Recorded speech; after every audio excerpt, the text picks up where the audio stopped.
In today's video, I'm going to teach you how to restore a database in Azure, focusing on key restore scenarios and what's supported.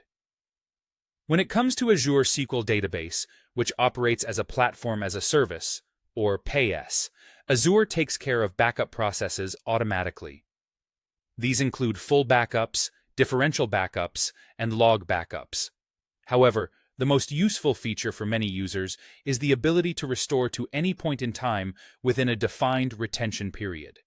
This retention period generally ranges from 7 to 35 days, depending on the service tier you're using.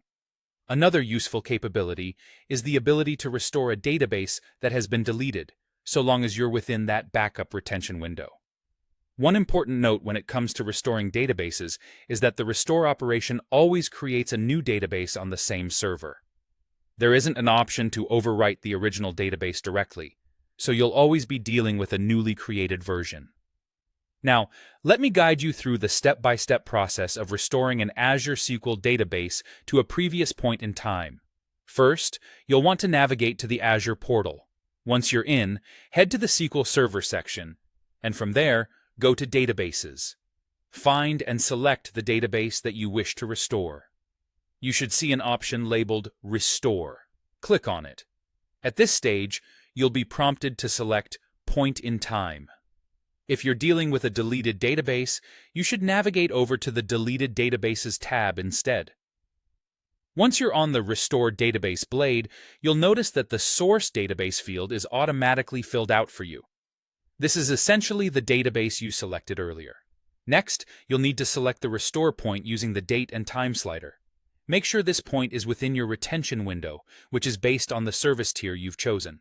After that, it's time to name your new database because remember, the restore operation creates a completely new database.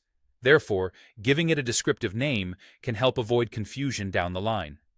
You also have the option to choose a service tier for this new database. Often, it's best to stick with the same service tier as the original database, but you do have the flexibility to adjust according to your requirements. Before you finalize, take a moment to review all the details and confirm your selections. Once you hit Confirm, Azure will begin the restore process. You'll find the new database appearing in your list, and it's worth noting that from this point on, you'll be billed for the new database. Once the restore is complete, make sure to verify the data to ensure everything is intact. If you intend to replace a production database, this is also the time to update any connection strings or swap names as needed.